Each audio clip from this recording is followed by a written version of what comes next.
Call to order. We have Mark Jackson, Jim Frayer, Dana Laird, that's me, and Rich Stein, our new person. So we're going to do acceptance of minutes. I found two little typos on page 4, paragraph 3. Spelling of my name should be Laird. And page 4, paragraph 5, preview should be purview. Anyone else see anything?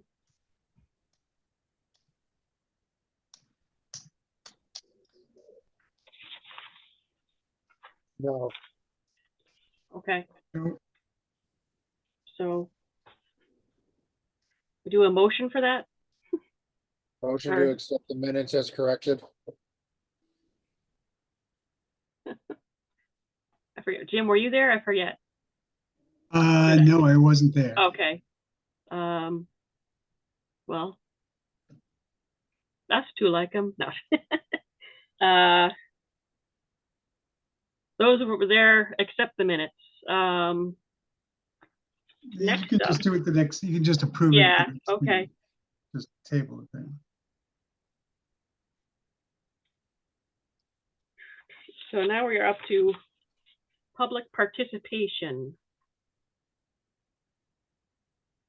We have a couple people on from the public, so if you'd like to participate in public participation, please use the raise your hand feature and then we'll bring you over to speak.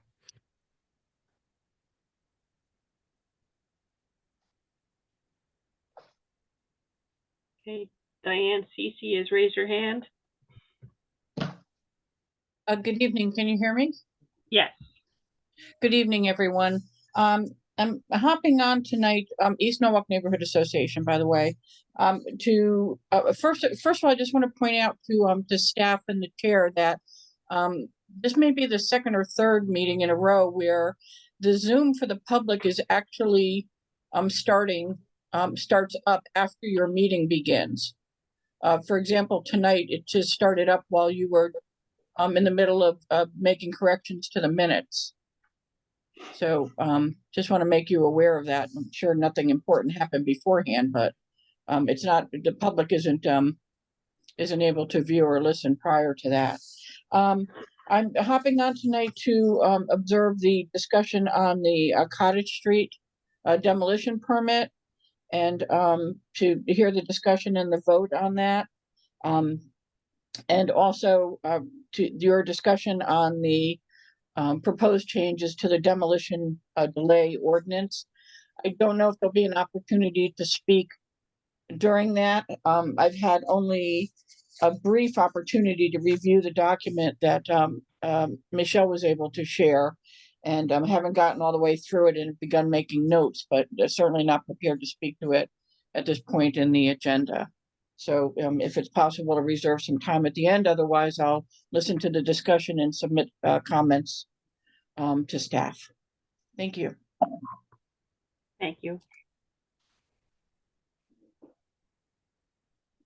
Mr. Matsikas, am I pronouncing your name correctly? Yes. Okay. Diane, I'm not sure if we have different links for the public, but I was on a couple minutes early and my link was working. I was able to hear, but I'm not sure if you guys use the same link for everybody or not. I just wanted to give feedback. So there's public facing link for the public, and then since you are the applicant, you're on the panelist side, so you can kind of go over your project, which will be later in this agenda, just so everyone's aware. But it looks like there's no other hands raised for public participation, so I assume we can move to the next item. Okay, so that would be Norwalk Historical Society, Diane Jelleret. Good evening, everyone. I'm glad it's warming up and the flowers are coming out.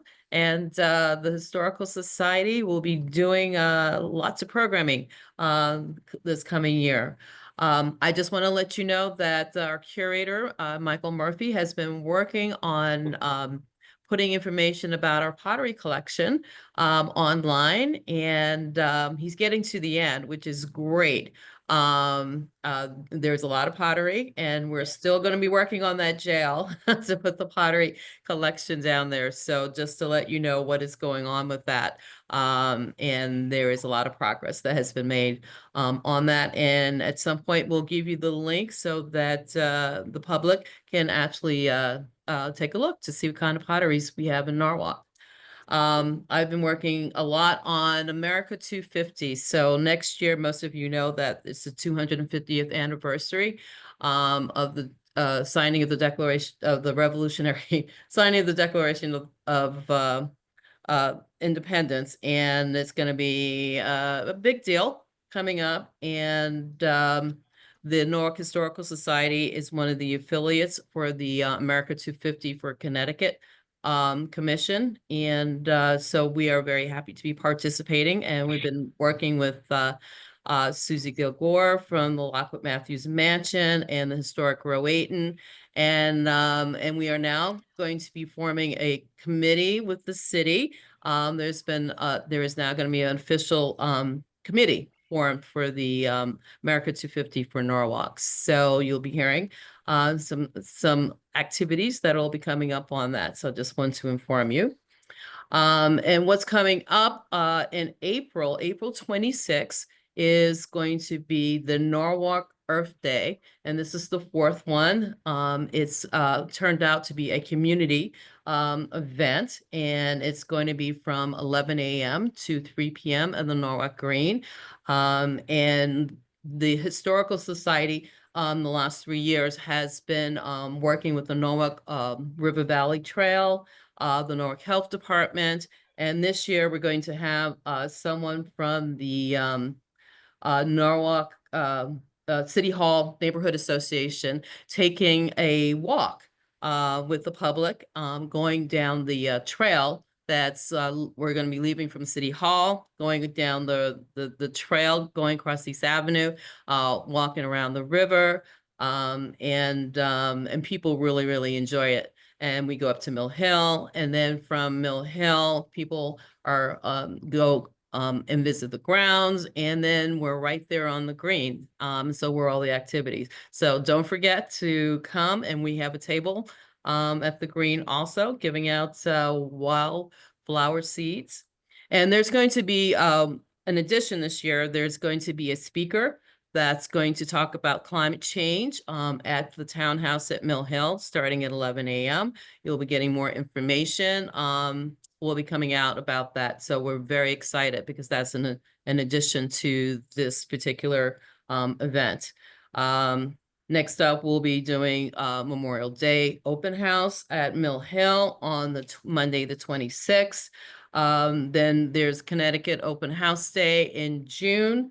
We also have a collaboration with the DAR, the Daughters of the American Revolution, and the Children of the American Revolution. There will be a talk on Algonquian living history. Drew is the person who's going to be presenting to us, and we had him present last year virtually, so he'll be in person. So it'll be pretty neat.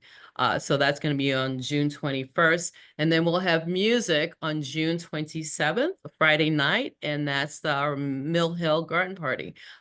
So we are very excited. So we're getting our calendar full. So that's what we're going to be doing up until June. Do you have any questions? That's the end of my report. Okay. Thanks. Next up is Susie Gilgore from Lockwood Matthews Mansion Museum. And you just need to unmute. Unmute. That silly little. Oh, there you go. Yeah. Thank you. Hello, everyone. Hi. Well, there's a lot of excitement in the air because we are finally reopening to the public very soon. But before we do that, in June, We will be having a couple of special tours and a ribbon cutting, a special tour just for you, as you have been so supportive of the mansion, and we'll be sending invitations out very soon. I joined Diane in the excitement of putting together an America 250 for the city of Norwalk, together with the city of Norwalk, and Wendell Livingston also is being part of the of this committee, and it's going to be a citywide celebration of American independence, and it's going to be a lot of fun and very exciting and informational. We have on April 10, we'll kick off our lecture series because the mansion is not quite open yet. That talk will be held at HMTX.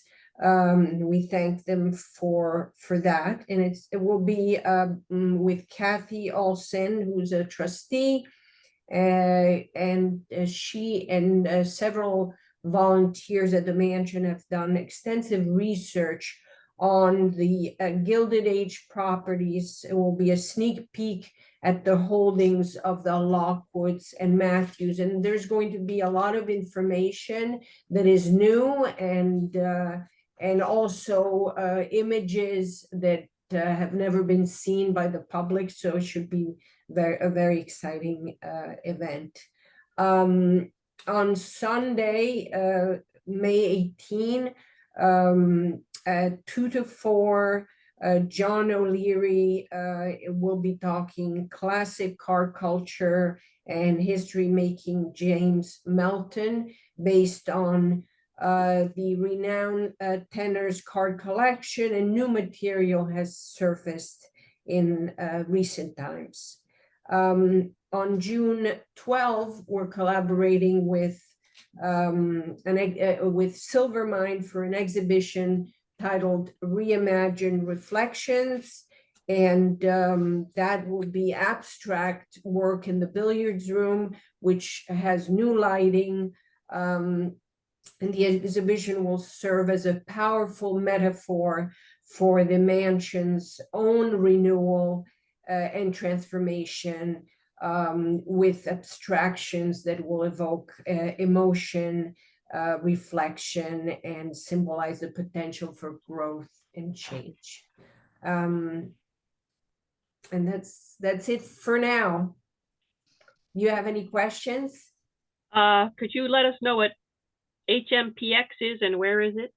Yes, so that is a company, a tile company in Norwalk on Route 7. And we're sending flyers, and also on our website, if you're buying tickets or want tickets and come on our website, you will see the location and the directions to get there. All right, thanks. Hey, Dana. Yep. I just have a couple of items, and I have another meeting. Do you mind if I just Okay. quickly go Sure. through the buildings You can butt in. and cemeteries?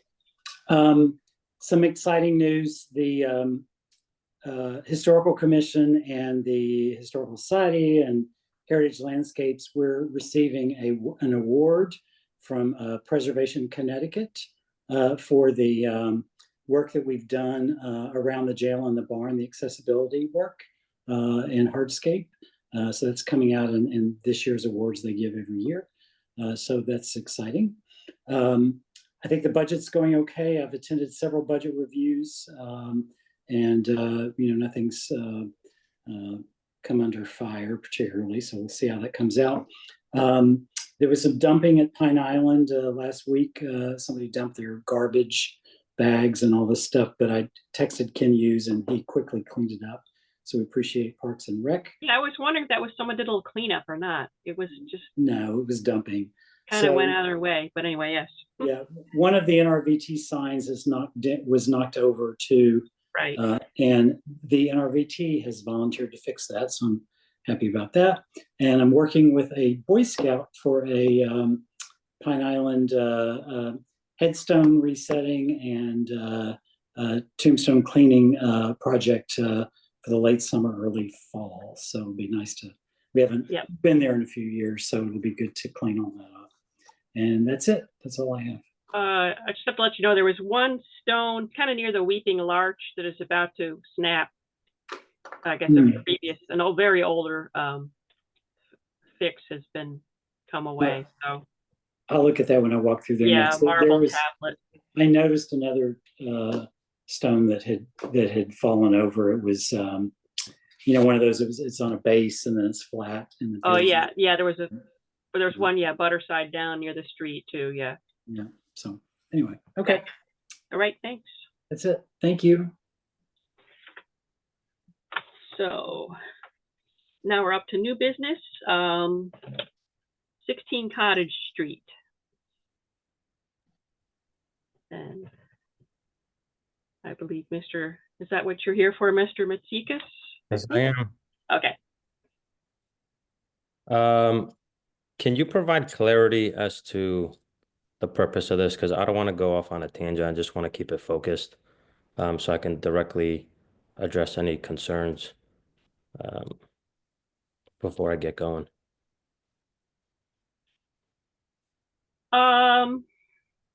On how the rest of you feel, but it is a fairly unique house.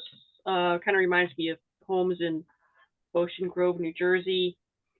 And I see you have put some design element back into it. I don't know if there's any way to add a little bit more, or how does anyone else feel about that, Mark? Well, I think, Dana, could we just get some clarification as to, this is a demolition application, and from talking to Mr. Matsikas, it seems like this is not necessarily a demolition, maybe partial demolition, and maybe he could just explain what's going on here. Right. I don't know if people saw the plans for, yeah, it is kind of a more. When I like a think of remodeling. demolition, when I think of demolition, I think of the house coming down, or Right. a portion of the house being torn apart and being replaced with something else. And then I think part of our decision is that if it's got any significant or historical or architectural value that we want to preserve, and if we say that they feel strongly about it, then we want to take a look at what he's proposing and see if that Right. satisfies, it's in the flavor or the flavor of the architecture, probably, maybe not the flavor of the historic nature of it, and so forth. Correct me if I'm wrong, Dana. Right, yeah, so it isn't a true demolition, so you have going out of your way to present it before making a change, which we appreciate. But we have lost so much in Norwalk that that house is rather unique. Again, looking like a cottage street, one of the cottages in Ocean Grove or places like that. So are you prepared to show any pictures for us, or? Yeah, before I do so, I just want to respond to what Dana and Jim have mentioned already. So the whole purpose of this project is to try to start bringing some life back into East Norwalk. Because if you go down Cottage Street, there are some houses that have some old flair, but a lot of it is faded aluminum siding, vinyl siding with no architectural integrity, and it's just plain Jane. So when we approached this, we wanted to bring some sort of life back into the neighborhood, including some landscaping, to also bring some sort of greenery to it, rather than just walking down and it having a mundane vibe.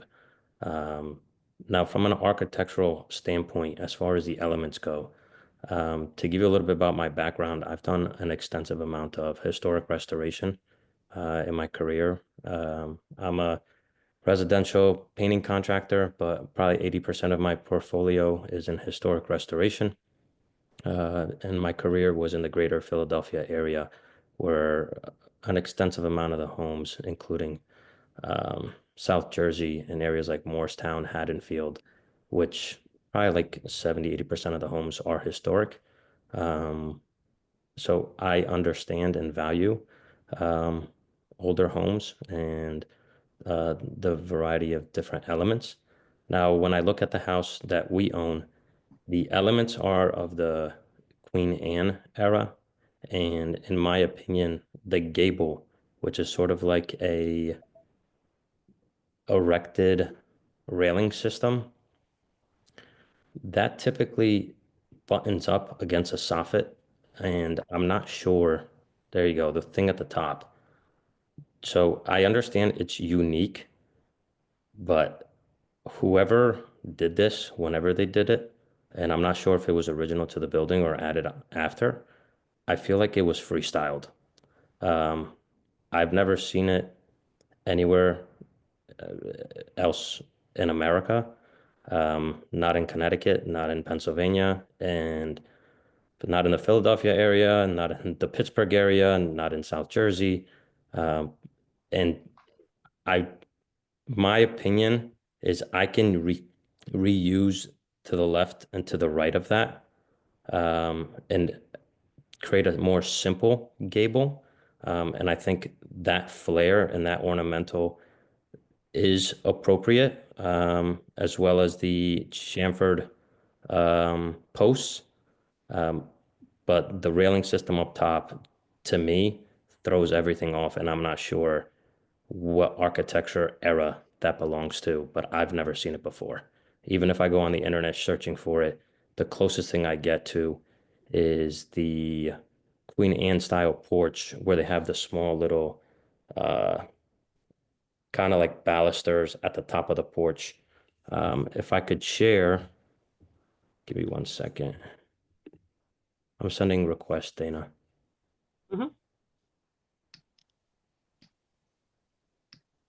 I'm actually, the city is actually running the You meeting. can share so- now, I believe. Yeah. Let me see. I guess we'll do screen.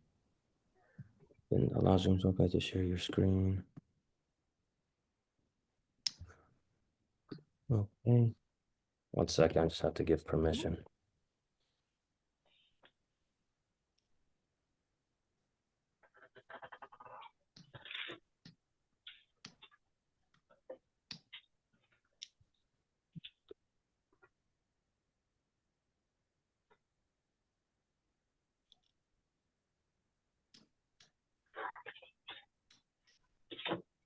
You guys see this?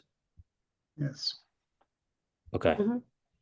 So what I want to do is take out the railing system in the middle and conjoin the left and the right and put it up top. And then if you take a look at the porch, take out the porch from the second floor, drop it down to the first floor. Part of that, since this would be a rental property, part of it is from a landlord's perspective, in that I want to reduce my exposure and my liability of someone potentially falling off a second story porch. So I prefer to be on the first floor. And then I added more of a Queen Anne style. And this is what I meant at the top of the porch, where you guys see the little balusters going across the top. And then obviously the little brackets, just to add a little bit of flair. Now the spindles, if I could get the railing system to mimic the railing systems we have now, because I would need to recreate that going down the stairs. I could potentially do that because I'm looking to do it in a PVC, just so it lasts longer. But the rest of the trim on the house will be of mahogany. But that's where my headspace is at. I'm not sure what questions you guys have, but that's kind of what my approach was, how I thought through it, and what I came up with.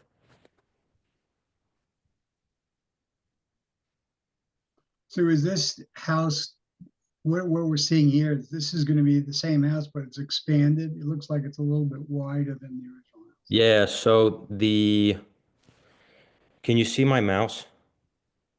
Yes. Yes, Okay, so the house right now is kind of like right where my mouse is, yeah, right? And then we're gonna square it off, because if you look at the original house, it's not square in the front. It's got an odd shape, the floor plan.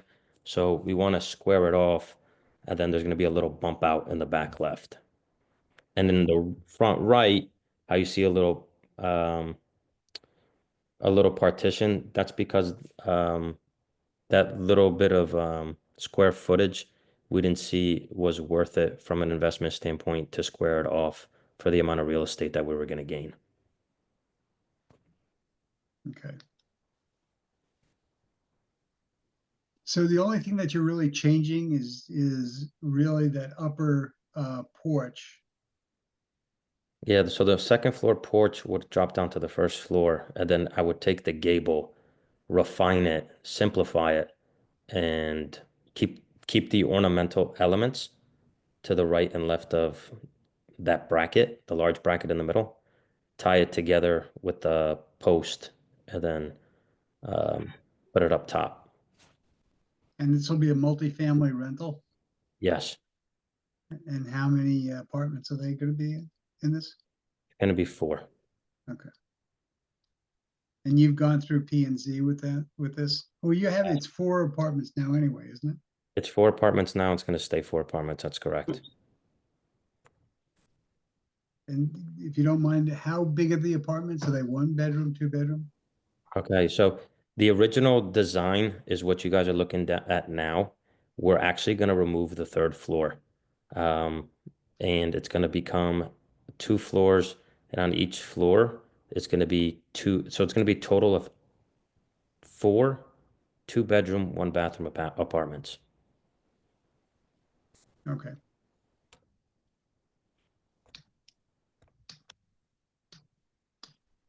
So the real change is just getting rid of the balcony on the second floor. The footprint's still the same. Uh, It's gonna be we're bumped out a little squaring bit. off. We're squaring off the back right and the front left.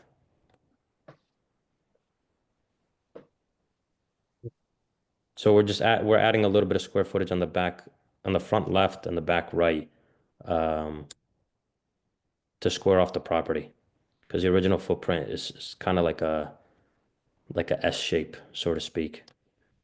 It goes down to the right and then to the front again. So this is an accurate view of what you're currently proposing, or this is Drop what's it. showing the 3rd floor, correct? Yes, it's just showing the 3rd floor, so drop it down a floor. Drop it down a floor. Okay. Yeah, if you drop it down a floor, get rid of the 3rd floor. That's And pretty and staring at the house, you're bumping it out further to the left, correct? correct. How close to the lot line are you going? It'll be not buttoned up. So the front porch will be off by I'd probably say like 10, 12 feet. And then the partition in the back will be off by 3, 4 feet or so. Okay, because it looks like it's about 4 feet now from the Google Street View from the lot line, from the back bump out, and then about 10 to 12 from what it currently is. So just want to keep that in mind. And then I guess maybe Dana or Michelle, is there history of renovations or extensive alterations at this property in the past? That's something we don't have records for. Okay. Yeah. We've owned the house. My grandfather bought this house in like 83 or 84. And we didn't make any alterations. I've been around the house since I was a kid, and my mom was around when she was a kid, and we haven't done anything. But prior to us, I have no clue. I just quickly looked at our zoning records. The last permit is the applicants before you, so there's been no changes on zoning end. That's in the last few decades. Yeah, it's Correct. over 40 years. And what's the material of the shingles at the top gonna be? Is that gonna be just a regular tar shingle? Is it gonna be a stone? Everything's gonna be hardy Okay. boards, fiber cement.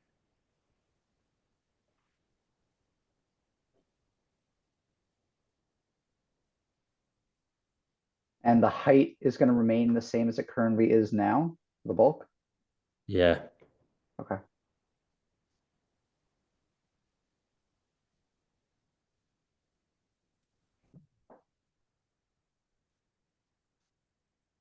So that second floor will come out above the front porch, right? No, the front porch will protrude out from the house. Yeah, it's hard to see. I think there's Yeah, it's hard to the see. colors. Yeah. Just like I did this on Microsoft Word, but the Oh, so that's a little roof that comes yeah, out there? yep. Okay, got it. I see now I see the colors. Yeah, we had a different color palette, but Okay. that's what we decided on.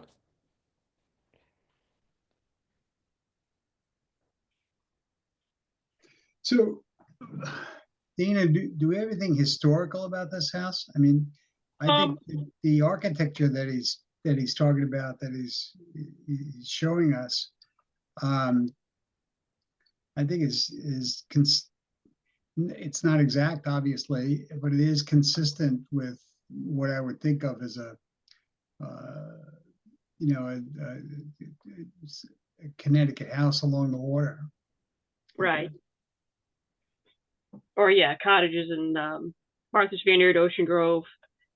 I think a lot of the stuff that was done many decades ago probably involved losing windows up on the second floor and third floor. So that's why it looks a little odd now, I think, for window wise and balance wise.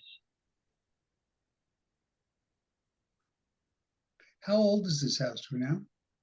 1885. 1885? Yeah. There's also, I mean, across the street a little bit, there are new developments too. It wouldn't be not contextual. Right. And the reason why we went with the more historical color palette and slightly like a design, because to me it's more so like a quote unquote modern Victorian, is because our neighbor directed to our left, Kat, she is kind of restoring the original look of the house. She took off, I don't know what her house was covered with, but it was, the original wood was covered up and boarded up by something, and they removed it, and Yeah, it looks they're gonna bring a color palette that's sophisticated, and it's gonna have deep reds, deep greens, and a little bit of gold. So because she was doing what she was doing, we kind of got inspired to kind of ride the wave and bring some charm to Cottage Street. So we've been in discussion together, so our houses don't look too similar, but that we kind of can respect what each neighbor has going on. And we've also discussed doing some landscaping to bring again some life to and some color to the neighborhood. And this is going to be a historic paint. I have the palette it's a Farrow and Ball colors. I think the trim is called New White. The windows are obviously black, and then the siding color, let me just pull it up.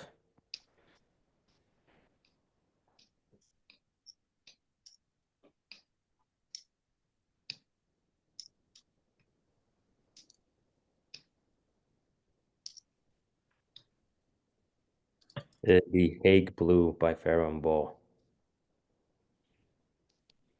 Okay. And then the neighbor is also in support of these plans? Yes, she's actually here. If she wants to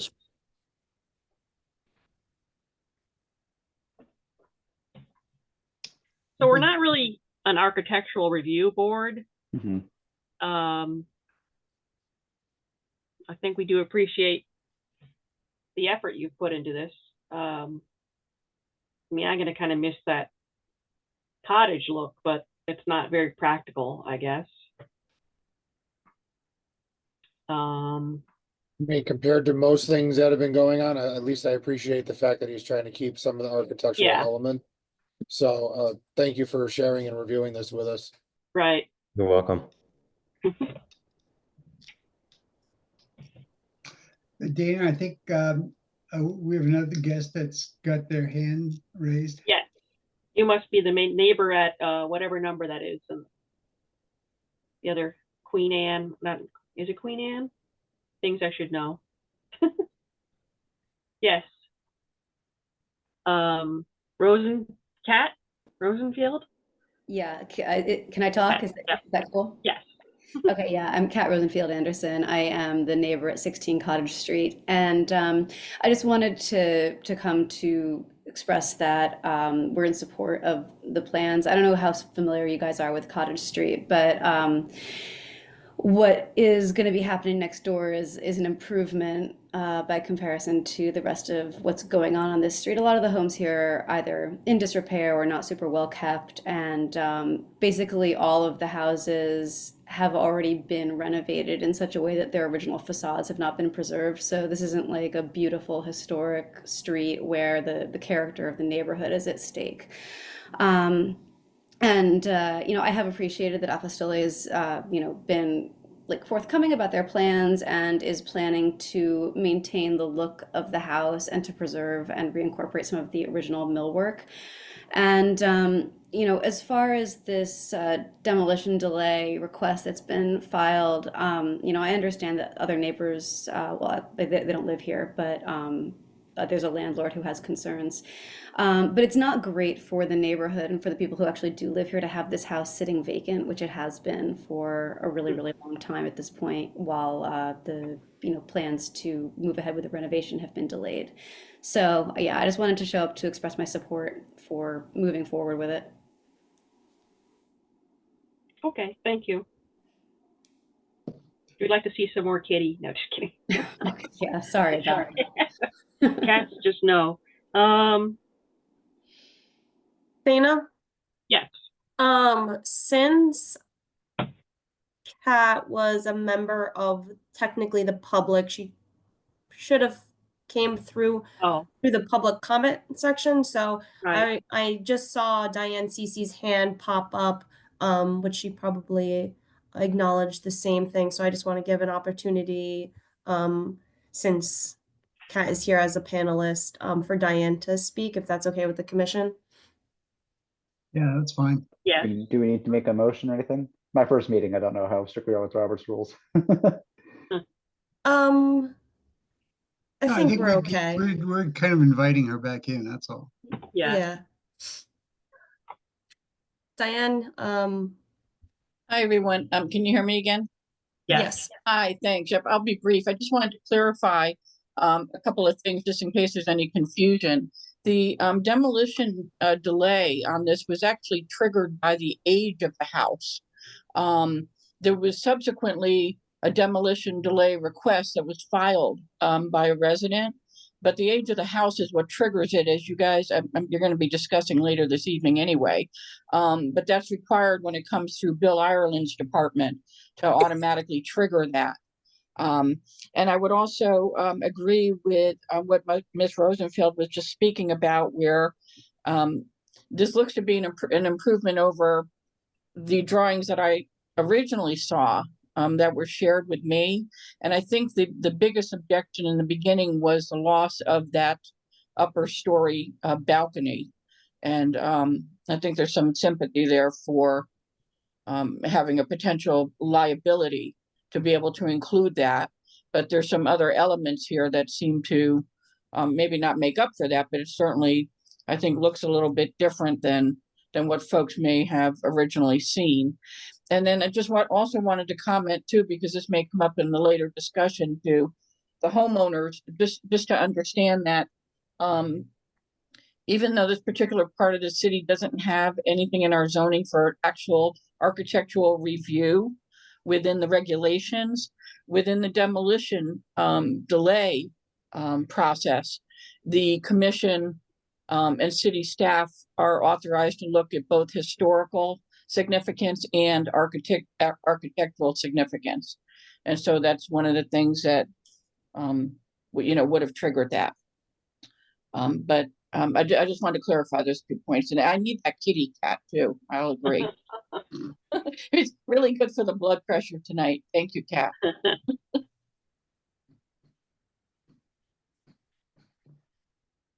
Thank you, Diane. So I guess the question is now, would we like to remove the demolition delay? I think that's what we're able to do.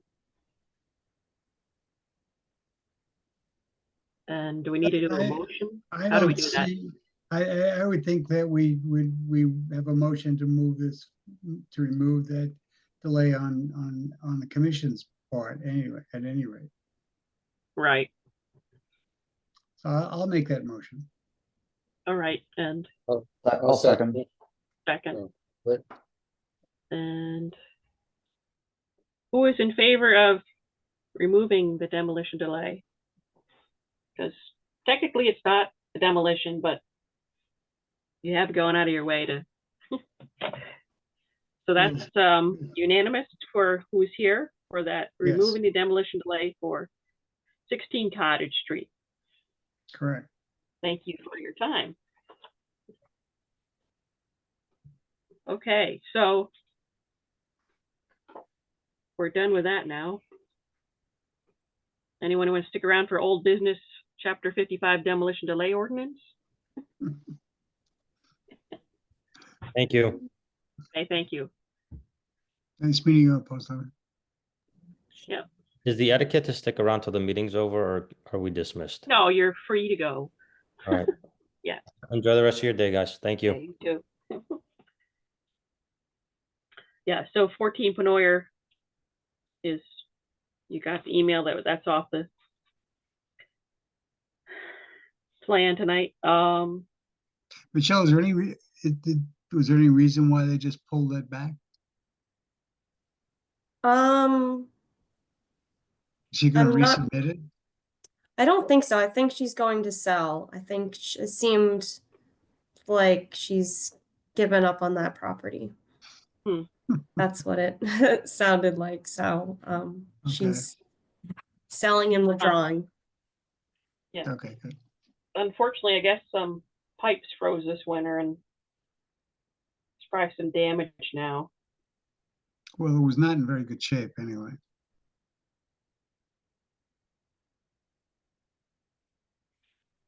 Okay, so Michelle, did you have sort of a presentation or walk us through the demolition delay ordinance? Yeah. I have a little presentation.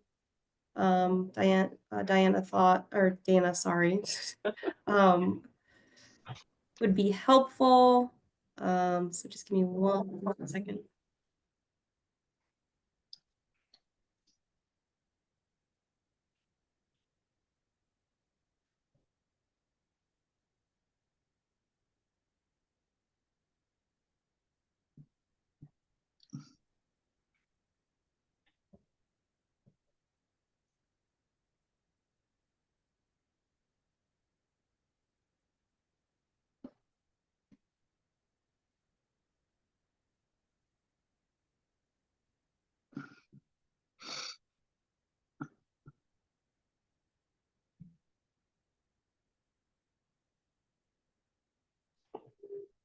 Can everybody see this?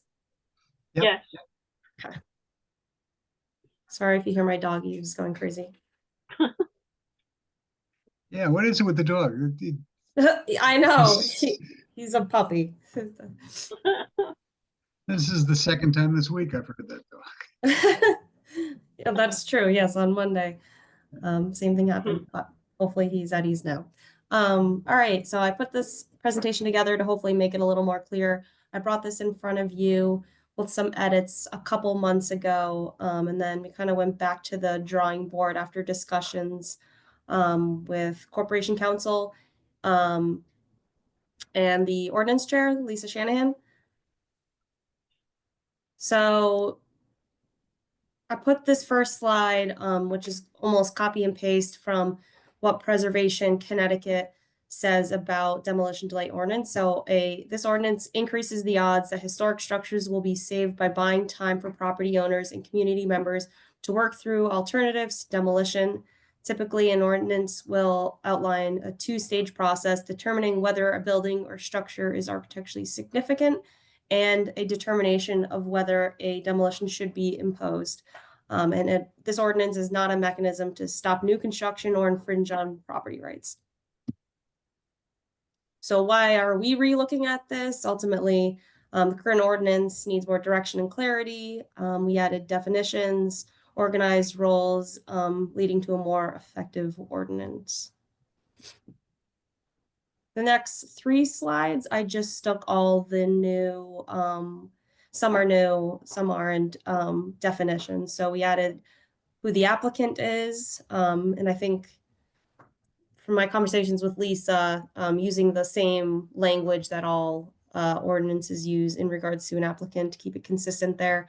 A new definition is committee. So after discussions, and I'll get further descriptions of what the Historic Review Committee will be and what their role will be, because ultimately the conflict between the Historical Commission being sometimes putting in the objection and then also being the one that's making the decision was a conflict, kind of a conflict of interest. So we wanted to make a new committee that'll be solely based on reviewing the demolition delay. So it'll be their responsibilities, and then won't affect the Historical Commission on making objections to the demolitions.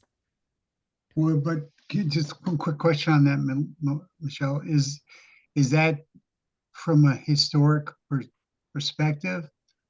Is that what, so from what you're saying here is that the delay can be brought by the Historical Commission from just a historical perspective, or also from a consistent architectural perspective, or a significant historical architectural preservation perspective? So the question is, why is it not the Historical Commission making the? No. I agree with that. I think Yeah. that's important, that the Historical Commission can call for a delay. Mm-hmm. Okay. But then if it's of historical nature, that's got to be decided by the Historical Committee, I guess.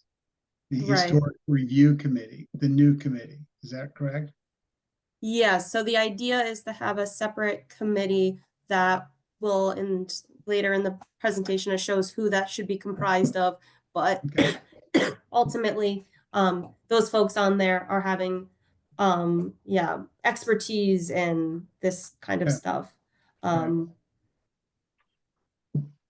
But what about does that include historical architecture that we want to preserve? Or I guess that maybe it's included in that historic review, is just not who was a significant person that lived there that gave it that historic perspective, or is it just that the architecture is historic? Or I guess, or maybe you're going to cover that in the Historic Review Committee. Yeah, I'll keep going, and then if Okay, that's fine. we can always address it later or make tweaks if stuff is missing. Okay. But the delay didn't change, still 120 days. When looking at other towns, I think we kind of fall in the middle. Some are more, some are less. So I think, excuse me, demolition, and this kind of came up tonight. So the definition of demolition does encompass, exterior partial changes. So that's why you saw 16 Cottage Street, because there's aspects of that project that's older that triggers to have him follow the ordinance. So that didn't change. And then I believe we added demolition permit, and then how that differentiates from the pre-demolition application, which building department kind of treats 2 different ways. the idea is that you're gonna eventually get a demolition permit, but the pre-demolition application is what you file with the building department in order to get the actual permit. So that's all the steps of notification, legal notice in the newspaper, things like that. And then two other definitions in there are staying the same. This is a new one, but it was on the last revision that you saw previously, which ultimately is saying what a significant building is. So when a objection to demolition is put in, and that review committee has an item on their agenda, they're going to see the two-phase process is deciding if this is a significant and, you know, architecturally significant building. So these are the criteria to make that call. And then in addition to, you know, other research that they could find in the Historical Society. But these points are being ultimately on a list. Can they potentially be on a list? Are they designated? Any documentation for historic persons, events, like we spoke about? And then is it a certain style? Construction, architect, significant people. So this is what's new. The committee. So the committee will consist of 5 members, 2 designees from planning and zoning, 3 residents to be appointed by the mayor, 1 full member, and 2 alternate members. All members shall possess knowledge of local history or historic preservation practices. Each member shall serve a 4-year term. In the event a member cannot fulfill their term, a replacement shall be appointed for the duration of the term. The committee shall seek the advice of Norwalk Historical Society and Norwalk Preservation Trust. Again, if we decide to keep those kind of on-call experts, when speaking with Diane Jelleret, we would need to get their permission to have them in the ordinance. So that's a hoop to jump, but I think it'd be of value. So say if there is, you know, questions about it, there's also other people that can weigh into the committee's decision. And then, so ultimately they can help with making recommendations to alternatives to demolition. The committee shall elect a chairperson, secretary, shall meet as needed to determine historic sensitivity. The committee shall be empowered to determine whether a particular building or structure is historically significant as provided in this ordinance. This was kind of, it's new and a lot, so hopefully if there's any questions, let me know. I have one. Sure. So I guess, and again, I'm coming into the middle of this, but why is this being considered a whole separate, correct me if I'm wrong, but it seems like to me it's going to be a separate entity from the commission. Is the Historic Review Committee going to be answerable at all to the commission? Meaning if we ask the committee to commission a report, is that something that they then need to do if we ask for it? I mean, I guess what is their mandate versus us, and you know, are there any sort of controls that we might have with them? Yeah, we can make some adjustments that does have that this committee and the historical commission have some kind of I guess Can I just put I 2 mean, cents too? Is that I was gonna say, there seems like an overlap of what we do. That's why I'm sort of confused where this new committee came into play, because I don't remember talking about this. Yeah, this is completely new. This is what a lot of other towns kind of have a separate entity who makes the decision. So the law office has a problem with Dana or somebody on the commission objecting to a demolition that's being proposed, and then again having them appear on the agenda, and then that commission is also making the decision. So it's kind of, it's a it's a conflict of interest when you have an issue with the demolition, but then you're saying, oh, but it's okay, or it's fine, or you can make these modifications later on. I think that's why the thinking was, okay, what do other people do if they have a historical commission, in the historical commission who can still make the objections, but then it'll go to a separate party with expertise and, Then they're gonna have to rework part of our mandate then, because a lot of our mandate falls under this, so it's kind of a conflict of interest is making this. Cause it just seems like it's doing the same thing twice. I mean, correct me if I'm wrong, Jim, does that sound about right? I mean, it sounds like we're doing Yeah. double work. I think I don't think that it's a duplication. I think that this commission can still make the same comments and questions, but I think this goes back. One of the things I think was when I first got on it about a year or so ago, what I noticed was that we would go maybe 3 months without coming to a decision. And then there was a lot of questions of, does this have some kind of historical significance? And, what was happening was that we said, well, maybe we can ask somebody up in Hartford, or maybe we can ask so-and-so, and maybe we can ask somebody else and get their opinion. I think this kind of formalizes it, that we have, we have our own opinions of what might be historical, what might be architecturally significant, but we don't have the expertise. I don't have the expertise. Mark, you might have more historical background than I do, but I think that to have qualified people in like the Preservation Trust or Newark Historical Society or Historic Rowayton or something, where people really focus on the historic significance and sensitivity of the buildings in the city, it becomes, we're the facilitator, but they're giving us the answer. They're giving us the expertise that we're really looking for. And I think that's been kind of a stumbling block at least when I first got here. Anyway, that's what it was. And then we also were bumping up against that 180 day. At one point we had a 180-day delay, and which I thought was a little bit too long anyway.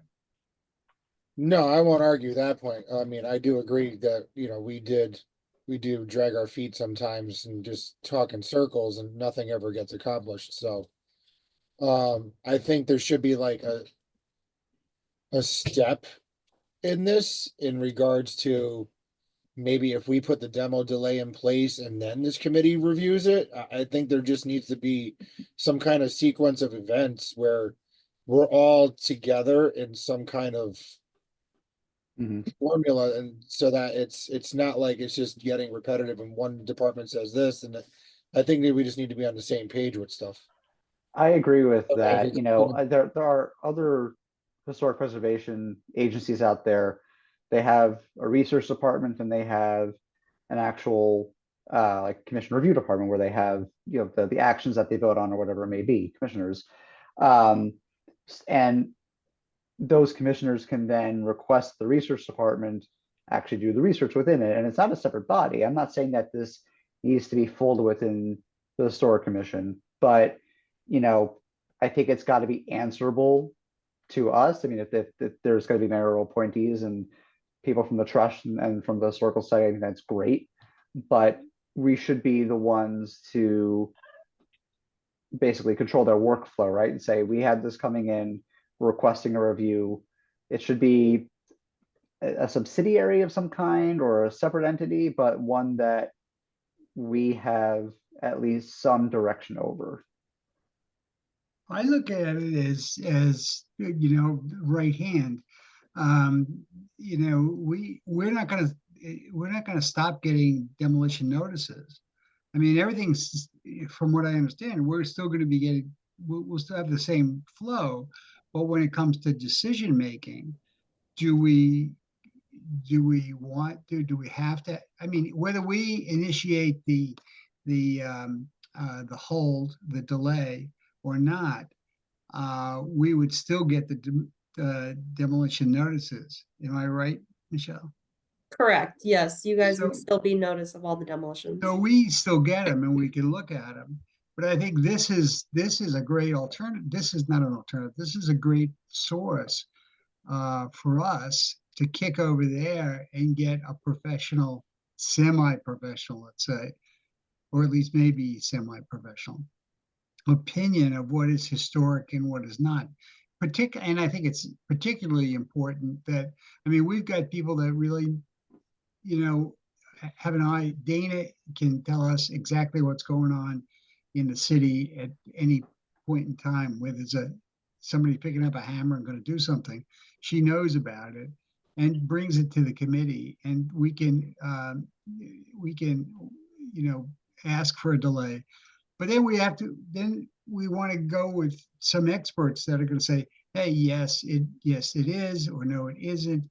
And I think it just helps us make a decision, our decision making a little bit more informed. I don't disagree. I think there just need to be some clear lanes about how we operate together. Yeah. Because if the review committee is going to say something and the committee is going to go in an opposite decision, what kind of friction does that create? What kind of mandate do we have versus what kind of mandate do they have? Are they just providing research and we're making a decision, or are they saying something is historically significant and therefore it ties our hands to do something else? That's what I'm looking for clarity on. Yeah, I would think that if we got a delay request, or we came up, you know, Dana comes up and says, hey, I think this is a significant building. And Dana, stop me if I'm not trying to put words in your mouth, but if she came out and said, I think this is a historic building that we should try to protect, and so we get a delay on it, and then we go, then the next step would be to go to this historic review committee for their opinion. They come back and say, no, you're just wrong. I think we still would have an opportunity to come back and debate it and say, well, wait a minute, did you take this into consideration? Did you take that into consideration? Did you take the fact that George Washington lived here for a year? Things like that, you know, I think we'd still have some kind of a dialogue with them before we would have the final decision as to whether the delay stays or goes. Or I suppose we'd have to work together with them, Oh, yeah. come to some agreement, yeah. Would they be making recommendations based on certain things to the commission? You know, would they have opinions on, you know, upcoming actions? Or are they literally just presenting us with research? Good question. How it would play out, because how the demolition delay should be set up, like I said, it's like a two-step process. The decision whether or not it's historically significant, and then what's the alternative to demolition. So I think in making those decisions, you're kind of, if you say it's not, if this committee says that it's not historically significant, right then and there, the delay is basically lifted, because there's no point in, that's basically what you're saying. It's not a significant building. We don't want to preserve it. The demolition permit can be issued, whereas the committee says that it is significant and we do want to see preservation, then that's when they come up with alternatives to preservation. And if the applicant wants to work with the committee and adhere to any of the recommendations, then maybe they'll lift the delay. But if the applicant is not willing to do any of the alternatives, they'll wait their 120 days and take it down. But that's also kind of my point, right? If they're making a recommendation whether or not something is significant or not, just sort of tying our hands a little bit, compared to literally just presenting the facts to us and then us being able to make that determination whether it's historically significant or not, I think is a clearer lane for us to then make actions as a sort of, you know, the sovereignty of our mandate, right? I feel like if the committee is just able to present the facts without a recommendation one way or the other, whether something is significant or not, that I think gives us the space to do what we should be doing as a committee. Okay. I can make that suggestion to the law office and see what they think about having that kind of workflow. I know ultimately just having somebody from the historical commission object to a demolition and then be able to make the decision was problematic, legally. So if, yeah, it's, So, Rich, are you saying that, is the difficulty here that you feel that once this committee makes a recommendation that we're stuck with it?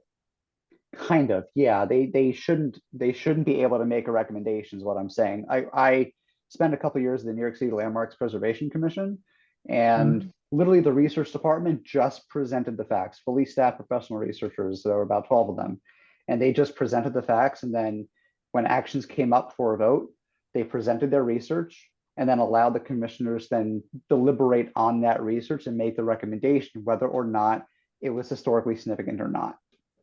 That's the line that I'm trying to toe right here.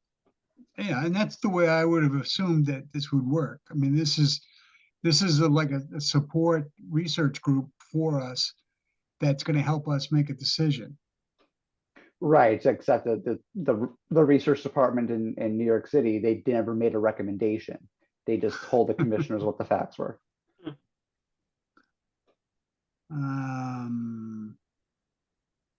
I you know, maybe the wording in this thing could be cleaned up a bit to make that distinction that is legal thinking that they're going to make suggestions to us or just give us or just review the facts. Doesn't necessarily say, does it? I mean, to Rich's point, my interpretation or my understanding would have been that they'll come back and say, yeah, this is no historical significance, go ahead, tear it down. Or they'll come back very strongly and say, what are you, crazy? You have to keep this thing up. We should be doing everything we can to support this building for these particular reasons. And then that's enough for us to fall back on. This is, I look at it kind of as a crutch that we now have some, that's why I said professional or semi-professional people that can advise us on the merits of either tearing the thing down or keeping it up. I don't think that on the commission today, maybe with Rich's exception, as an exception,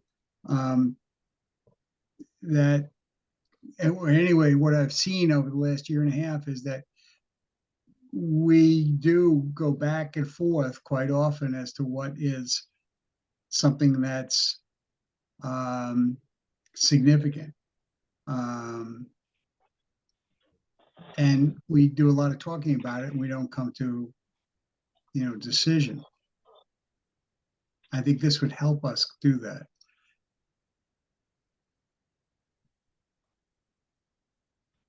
Yeah, Rich and Jim both have good points. I guess one thing that probably needs to be clarified is what is historic.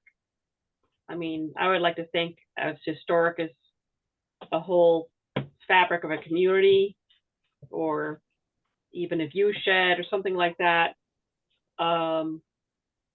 Building with more, if you are building with more, now I don't have a word for that. But yeah, so maybe they're just giving us a little more backbone, this committee that doesn't exist yet, but hopefully we can work together with.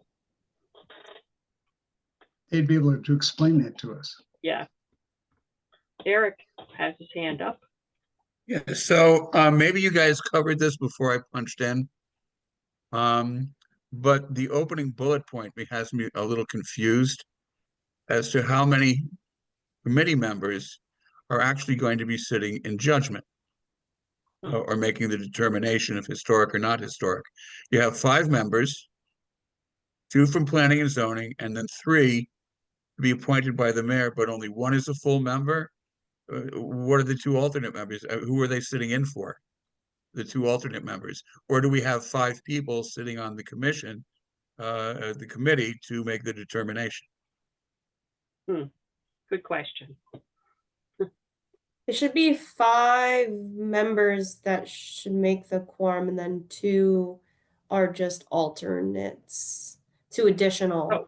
Oh, okay, so 2, Since- 7 total. So you're talking about 7 in all, I think so. I think that would make them 5 both. members and 2 yeah. alternates.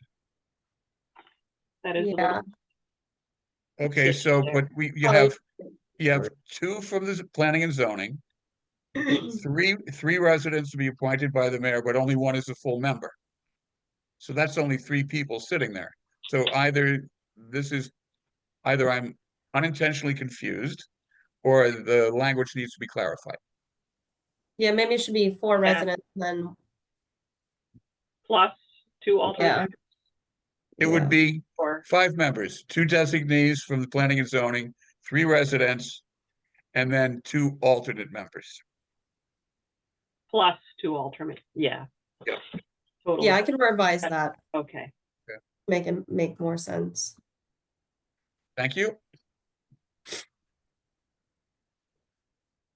So I'll keep on going, and as we discuss this further, I kind of feel a consensus. So yeah, we can rework some of the points that were brought up so far.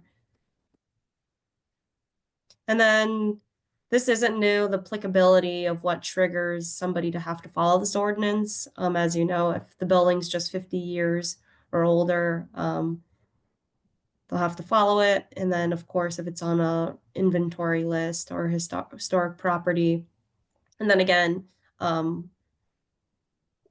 any wrecking directed to changing the exterior of the building, like we saw at 16 Cottage Street triggers this ordinance to be followed. And then I added just a link here if you guys weren't aware, but this is a great resource that we use in planning and zoning when people come in about historic questions. This is the state's map viewer where you could just plug in addresses and it'll tell you what kind of inventory that it's on, or if it's in a district or something like that. I love ArcGIS. It's the best. Pre-demolition process, this is ultimately what happens today. They make the application, submit it to chief building official, notify the historical commission, planning and zoning, and then any other additional entities that want to be notified for demolitions, they could be added to that list. They have to notice the neighbors, post a sign on the property, and then they have to do a notice in the newspaper for a day. The objection process, so anybody can submit a written objection. In this case, the Historic Review Committee members on there can't be objecting to demolitions. That was the point of really creating that group. So the objection is submitted to the chief building official within 21 days from the date the pre-demolition application is deemed filed under oath. So there's the 21-day window. And then if there is no objections within that window, the building department can issue demolition permit. The sole basis of an objection shall be solely that it's architecturally or historically significant, or at least the person objecting, their intention is that they're thinking that it's historical, and then thereafter is where the real research should occur. And the objector should indicate why they're objecting, not just because they hate their neighbor, stuff like that. If an objection is received, the Norwalk Historic Review Committee shall hold a public hearing 21 days after the objection date, and the 21-day delay starts from when the initial application is submitted. At the hearing, the committee shall make the determination as to whether the building is significant. If determining the building is not significant, the objection is deemed withdrawn or denied ultimately. So the demolition permit can be issued. If it's determined to be significant, then the committee issues recommendations on alternatives to demolition to the applicant. So this is a change then, correct? Because you're saying if an objection is received by the Historic Review Committee, not the Historical Commission. So yeah, the objection, once it's filed, they make that objection to the building department, and that's when it really signals the Historic Review Committee to put this on their agenda. So, but the Historical Commission is still in the loop to the extent that there's a demolition, and ultimately they could be the ones objecting to it as well. So they're aware that somebody objected to it, but I guess the building department will make both committee and commission aware that there's an objection and it needs to be acted on. So basically, this is taking away the approval of the Historical Commission for lifting a demolition notice. Right. So I don't know whether we agree with that. That's what I'm saying. I don't think I would agree with that. Yeah. That's not what I was saying before. Okay. Noted. Yeah, I'll see how, so ultimately, if we want to make it so, like how you guys are saying, the review committee is solely the review committee. They're going to be the ones, I mean, if there's just going to be more of a research group or research people, that almost seems like we would want funding to have a hired professional do this on the side and then weigh in, rather than having in a selected group that's not really making any determinations. Because these are ultimately volunteers putting onus. Yeah, and it duplicates some of the work. Yeah. So maybe there's another formula. This is just what I've seen in other places where there is different historical groups within a municipality and people have different roles. So in this case, the Historical Commission can object and have issues with demolition, but they're ultimately not making the determination. Or we make it so the historical, I just don't know if nobody makes the objection from the commission, but you guys have interest in it, then I'm worried that you won't be able to put a delay in. Well, I mean, but that's where also the mandate of the Historic Review Committee could come in. If something comes to us and there's no objection, we see something come by, then we ask the Historic Review Committee to generate a report. And then based off of those findings, then we can make a determination. I don't know if this is in our mandate to then put a hold in place or not. Mm-hmm. Gotcha. Yeah, but I think what Richard, if I may, I think that the issue here is that if anybody on the Historical Commission decided that they didn't like their neighbors' intention to tear down the house, we could put a hold in there. Then it would go to the Historic Review Committee. They come back and say, yeah, no, I think it is historical, but then we'd have the final say as whether you can tear it down or not. And so it's exactly what legal is saying, is that we can't bring an objection and then decide what the outcome is. Or that commissioner recuses themselves because they're a direct neighbor. Well, yeah, maybe that's the easy way out. Yeah. Yeah, there's precedent, I'm sure. Yeah. In other commissions. Yeah, I mean, that's a simple solution. I wish I was that smart. I wish I had said that. Yeah, that might be the answer. But the way it's written here is the Historical Commission has no power over this, has no say in it, no decision making at all. Okay. Go ahead. Sorry, go ahead, Eric? What kind of qualifications are you looking for as far as researchers? think it was outlined Done. in the other, it's outlined in that other slide. It says all members shall possess knowledge of local history or historic preservation practices. Each member, and then, yeah, goes in just to the terms. So they have to be to some degree savvy. Qualified. Yeah. History nerds. Maybe Archaeology.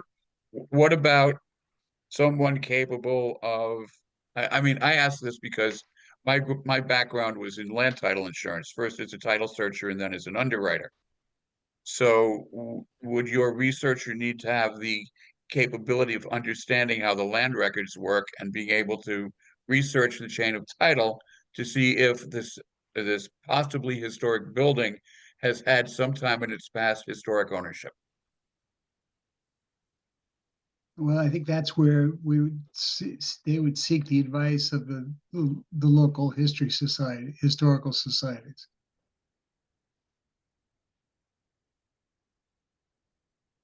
Okay, thank you. I mean, that's what I think. If that's enough for you, it would be enough for me. Yep, that works. Good. The only thing I'd also add is that maybe we have somebody with an architectural background on it too. Yeah. They can make that more specific in the requirements. But I don't think it should be a professional group.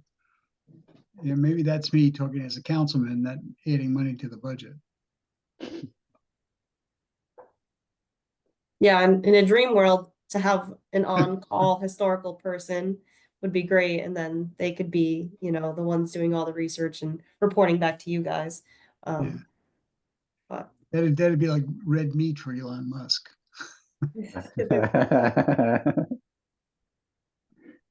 I guess the word "but" should be "except," and but the historic review. Anyone can submit a written objection except the historic review committee. I think that's what it Yeah. supposed to mean. Yeah. Yeah. Yep.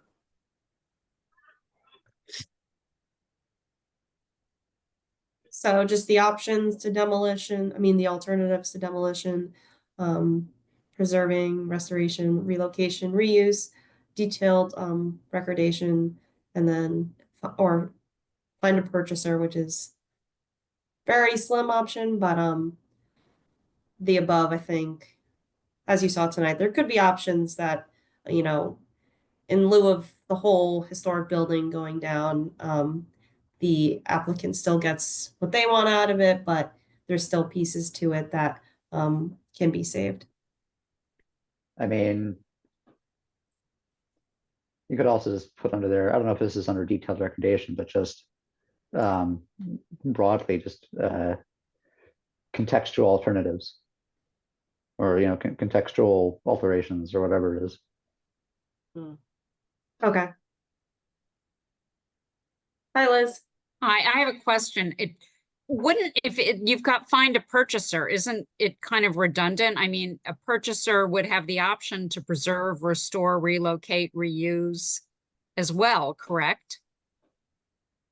Yeah, the idea would be to, so say somebody that just wanted to demolish the whole building applied for it, and then the committee or commission went out of their way to find some person that wanted to pay a premium and preserve it, and then the buyer's like, oh well, this is a better option for me, I'll sell it to somebody that cares about the historical, you know, resource. That's kind of the dream scenario that's speaking to. Okay. We saw that tonight with 14th and Oyer. Right. Thank you. Just need a buyer. Yeah, you just need a buyer. That's all. We may see it again. True. The exemptions, this is not new. This has always been in the ordinance. Things that are unsafe, structures that are small. If you're lifting a house in flood, you can get exempt. And then again, public health threat.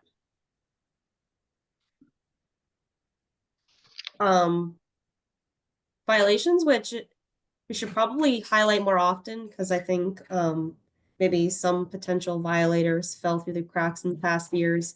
But this ordinance is enforceable by the building department, but if somebody does demolish without permits and stuff like that, they could be held through fines. But this has always been in there.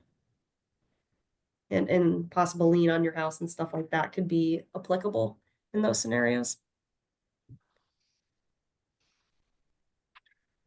I believe this is my last slide. I started working out a flow chart. So the thinking was, I mean, I think there's probably other steps that are missing, but high level, the application comes in, the notices and requirements are fulfilled or given. And then within that 21-day period, an objection is received. The objection is notified to the Historic Review Committee. They have to hold a public hearing within 21 days after the objection is received. And then we're going to make the determination if it's not significant. If it is significant, recommend alternatives, or it becomes the objection's null and void and they get their demolition permit. After our discussions tonight, seems like this group is looking for maybe more tweaks to the ordinance that reworks that route of how the two commissions relate to each other, and what the roles are for each of them. So I'll bring back all your points to city staff as well as corporation council to work out what would meet your needs and make this ordinance more efficient. Okay. So Michelle, is there concern just to set up a historical review committee as opposed to having it come to the historical commission? Because that's what it seems like. Correct.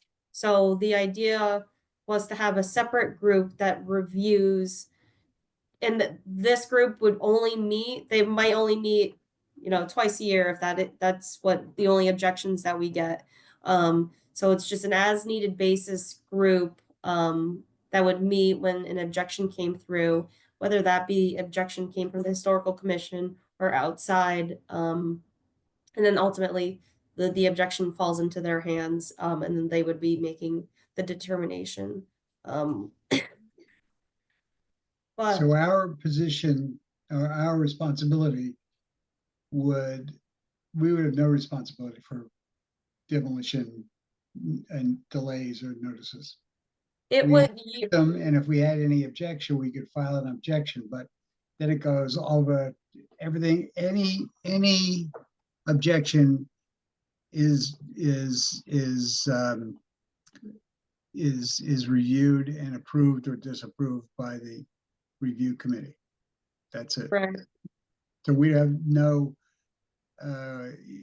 yay or nay over any demolition. So that's really completely off our responsibility then. How the That's- draft is written currently, yeah. How you saw it tonight, correct. Yeah, I would argue I mean, again, my only first meeting, but that it would significantly limit the scope of what we look at. Yeah. So what I can do is for next month, make some more changes to the draft form in like Word and send it out to you guys before the meeting to discuss, but rework it so perhaps you guys can still make the objection and then it goes to the committee for just review. And then that committee or whatever they determine, if it's historical or not, it goes back to you guys for recommendations, something like that. Yeah, like I was saying, I mean, just literally a reporting of the facts, and then just we would then determine whether something is significantly historical or not. I mean, if the report says George Washington lived here for a year, I'm like, okay, then yeah, then that we know is historically significant compared to them just telling us that one way or another and then hamstringing us on being able to make our own determination. Yeah, I Right. agree. Yeah. Yeah. So is it the consensus of the committee then that, or the commission, that we want to still maintain responsibility for these demolition delays? We must approve them or not approve them? That would be the commission's responsibility to approve them. Yeah. So that, I mean, that's the way it was set up initially, I guess. And now it would appear that it's no longer going to be the historical commission's responsibility. It's now going to be this other committee, which seems like kind of a duplication. And, you know, it's just like cutting out this little piece and then forming another committee over here to do the same thing that we used to do. Yeah, but It can we be did useful. not, we did not do what they're gonna do. I mean, we were relying on whatever local knowledge we had, or if Todd came back with some information, but we never conducted really any of our own research. And this is gonna be a research and review committee, so it broadens that aspect of it, so they can report back to us. Now, they're not gonna make a recommendation from what this says, but it puts us in a position to make a recommendation because we are getting input from experts, which we So are then not. maybe we're the other getting- thing we should think about is that in this ordinance, that members of the historical commission cannot bring a delay. I would not object to that. What Yeah. you just said. So we're saying that they could still make a recommendation on whether something's historically significant or not, but then still leave the power with us on a delay. Right, so Yeah. I cannot bring one, I cannot recommend a delay of a demolition. But Diana Jelleret, no, she's still on the commission. But somebody else, anybody else could do that. A third party stranger. We would, yeah, and we would always see it because we're gonna see everyone that comes through. And then we would rely on this committee to advise us as to whether it carries any weight. Yes. And I suppose Diane could make an objection because she's not on this commission. She's just speaking in for Oh, yeah, okay. historical society. Yeah, right. Example. Yeah. She's a friend of the commission. Yeah. But you know Sidekick. what I mean. Yes. So if the delay is only triggered by an objection and then nobody from the commission objects, No, no one in the commission is allowed to object. right, nobody from the commission is allowed to object, but it is potentially, say this project or property is potentially historically significant, but nobody objects to it, and the 21 days pass and they get their demolition permit, it comes down.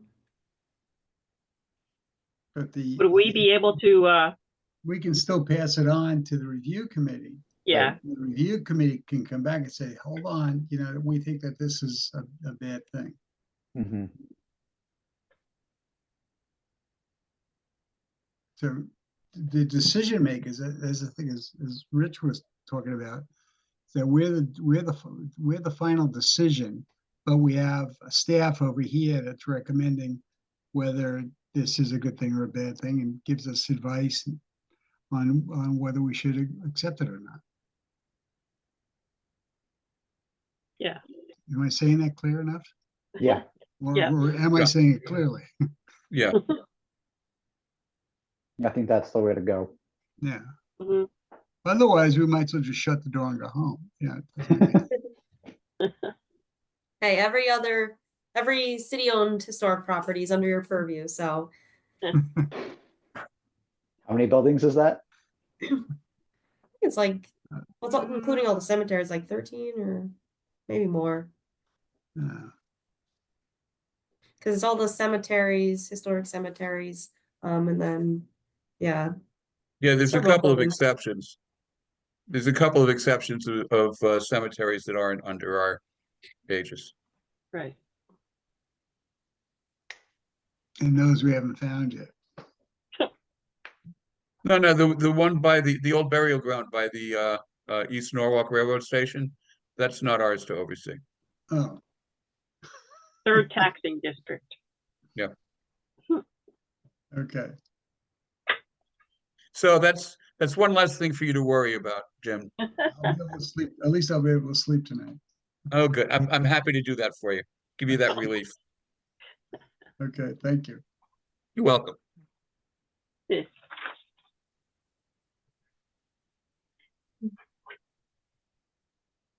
So we're is there gonna anything just- We're else? just gonna kick this back to the legal department. Who's that? Candela gonna look at this some more? Good. Correct, yeah. I'll sit down with Brian again and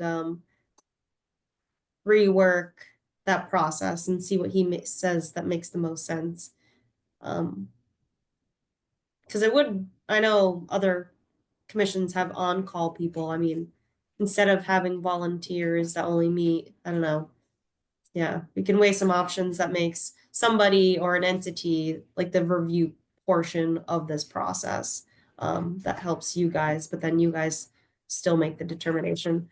I'll bring that to him and hopefully we can bring back a product next month that gives you your okay on it. Great. Thank you for all your work. Thank you, Yeah, Michelle. Michelle. Yeah. Thank you. Sure. Thanks, Michelle. Dana, What I do? question for you. Question for you, Dana. Yeah. Are we still going to have our regular monthly meeting next week?